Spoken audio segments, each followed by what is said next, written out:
Hey guys, how's it going? Hope things are good with you. So, thank you for tuning in back to my channel. For those who are new, my name is Prakash. I share my knowledge in Vedic astrology, which I've acquired for the past several decades now, and been doing online astrology since 2014. So, if you would like to have a personalized audio recording, all my consultations are audio based pre recording. There's nothing computerized, no printouts, nothing. It's audio based. So if you like me to work on your charts, the details is in the description section. Please have a look. All right, to the video now. Now, the general notion when you're going through Ketu Mahadasha is that it's dreaded, it's scary. I mean, it's going to ruin a person's life. It's really, really dangerous and things like that. This is what I've gathered by going through some of the blogs online, some of the videos on YouTube.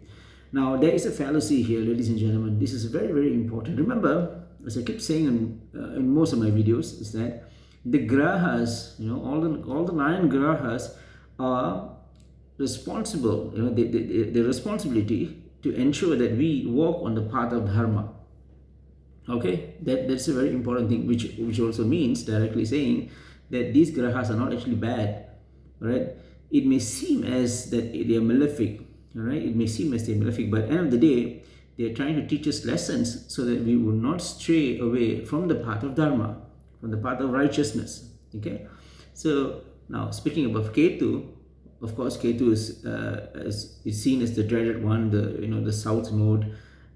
It's the dragon's tail, and it ruins a person's life and things like that because it sucks up everything, right? It sucks up every happiness that we have. It drains it out. That is the common conception, but there is something wrong in this understanding, because essentially we must know what is the function of Ketu. Like the previous video, I was saying the function of Venus is to ensure that we are desirous on attaining spiritual perfection. Essentially, that's what it is, right?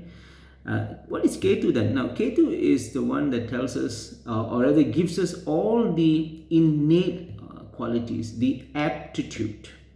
Attitude is something that you pick up, but aptitude is something that you have by birth.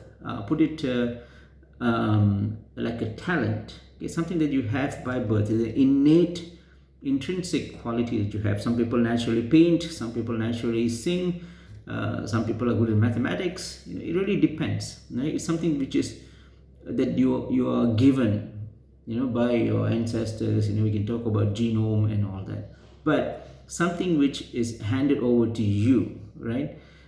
Which also includes different types of diseases and all that. But end of the day, certain skills, certain talents are given to you at the time of birth. All right. Now, those talents, those innate qualities, those aptitudes, right, is the graha which is responsible for that is Ketu, right?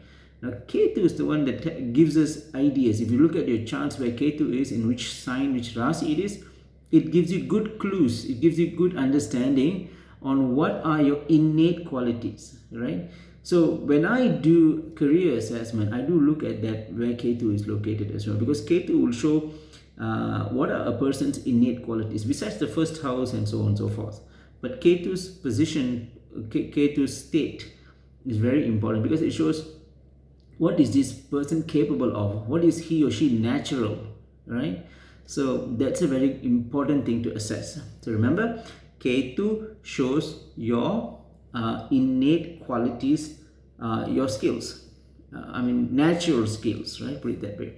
So what happens is during the Ketu Mahadasha, since Ketu is a karmic graha, so it will be sort of affecting you. The potency that Ketu is giving on you will be felt, just like Saturn, Rahu, and Ketu. These 3 grahas, they are karmic grahas, which means that they will make sure that you feel their presence. Okay, of course, their presence again.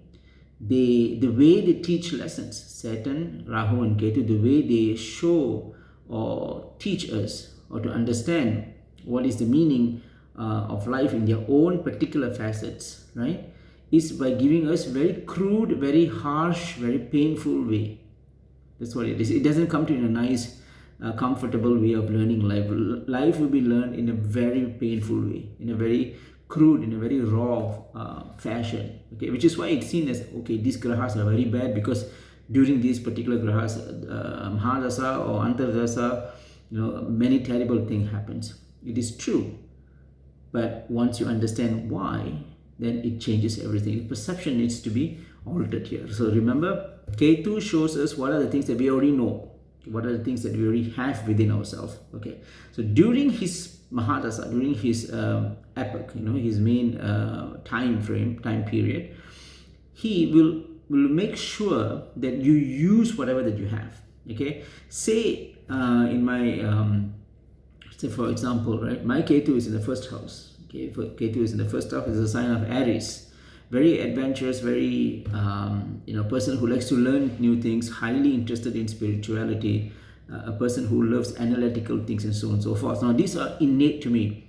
Well, the good thing is I am also in alignment with that. Now say for example, if I'm not, okay, say one of those things are not in my list.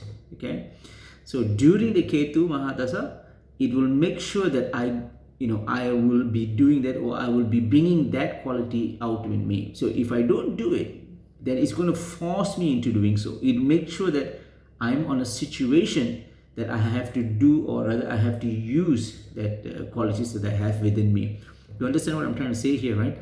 There are innate qualities which are natural to us, which is assigned by Ketu, right? Ketu assigns it to us. Okay, this guy, this girl would have such qualities, okay, innate qualities. Now if you don't use it, then that's going to be a problem, which is why it's good when you go to an astrologer, check where Ketu is. Okay, check, ask astrologer what is the significance, and what is the innate qualities, what is the innate attributes, what are the natural talents that you have, and remember to bring it out. Let's say if it has something to do with managing a company, right, or maybe some kind of a business management, you have that leadership quality, for example.